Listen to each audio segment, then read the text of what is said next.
Class 10th के लिए एक इम्पोर्टेंट क्वेश्चन है। If one zero of the polynomial a x square plus 9 into में x square plus 13x plus 6a is reciprocal of the other, find the value of a. इस question का मतलब क्या है कि हमारे पास एक है पोलिनोमियल जो a square plus 9 x square plus 13x plus 6a है। इसका एक जीरो है, वो दूसरे जीरो का क्या होगा यहाँ पे रेसिप्रोकल होगा। और हमें क्या करना है, फाइंड द वैल्यू ऑफ ए की वैल्यू हमें फाइंड करनी है। ठीक है, अब इसका क्या मतलब है कि एक जीरो दूसरे का यहाँ पे रेसिप्रोकल होगा। कहने का मतलब अगर हमने एक अल्फा लेट कर लिया तो दूसरा क्या होगा, 1/अल्फा होगा। और ये हम नोट भी कर लेते हैं यहाँ पे। ठीक है, तो यहाँ पे लिखेंगे लेट अल्फा एंड 1/अल्फा be the zeros of polynomial a square plus 9x square plus 13x plus 6a। ठीक है, अब हमें क्या करना है, यहाँ पे a की वैल्यू फाइंड करनी है। तो उसके लिए हम यहाँ पे एक फॉर्मूला काम में लेंगे, कौन सा, प्रोडक्ट ऑफ जीरोज का।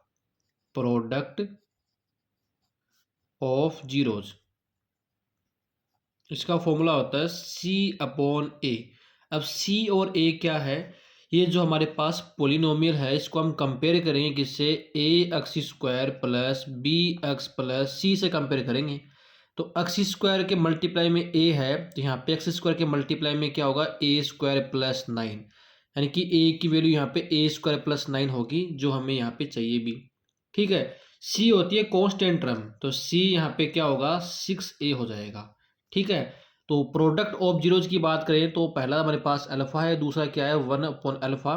तो इनको मल्टीप्लाई में यहाँ पे लिख देते हैं, इक्वल में आएगा C/A। तो C की वैल्यू यहाँ पे 6a है, वो पुट कर देते हैं। और a की वैल्यू यहाँ पे होगी a स्क्वायर प्लस 9, तो यहाँ पे आ जाएगा a स्क्वायर प्लस 9। ठीक है, अब यहाँ पे क्या होगा, अल्फा से अल्फा कटेगा तो ओनली बचेगा 1, और इक्वल में क्या आएगा, 6a अपॉन में आ जाएगा a square plus 9। a square plus 9 का इधर ट्रांसफर करेंगे तो ये 1 से मल्टीप्लाई होगा, तो a स्क्वायर प्लस 9 ही आ जाएगा, इक्वल में आएगा 6a। अब 6a का भी हम क्या करेंगे, इधर ट्रांसफर कर देते हैं, तो ये क्या आएगा, a स्क्वायर प्लस 9 माइनस क्या आ जाएगा, 6a, इक्वल में क्या आ जाएगा, 0 आ जाएगा।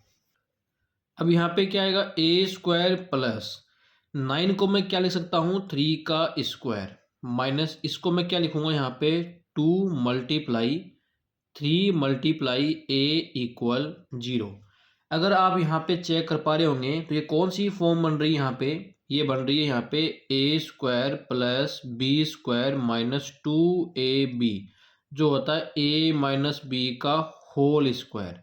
तो हम इस फॉर्मूले का यहाँ पे यूज करेंगे, तो a square plus 3 square minus 2 into 3 into a को मैं यहाँ पे क्या नोट कर सकता हूँ, a माइनस 3 का होल स्क्वायर, इक्वल में क्या आ जाएगा, 0। ठीक है, a माइनस 3 का होल स्क्वायर, तो a माइनस 3 का होल स्क्वायर का मतलब क्या होगा, a माइनस 3 इक्वल में क्या आ जाएगा, 0। अब ये दोनों सेम है, हम किसी भी एक को सेलेक्ट कर लेते हैं क्योंकि दोनों से सेम ही आंसर आने वाला है। तो यहाँ पे मैं a माइनस 3 इक्वल 0 ले लेता हूँ। ठीक है, मैंने फर्स्ट वाला ले लिया, सेकंड से वही आंसर आना है। इस माइनस 3 का ट्रांसफर करेंगे तो a इक्वल में क्या आएगा, प्लस का 3। तो हमारे पास a की वैल्यू क्या आ गई है, प्लस का 3, और यही हमारा क्या हो जाएगा, आंसर हो जाएगा।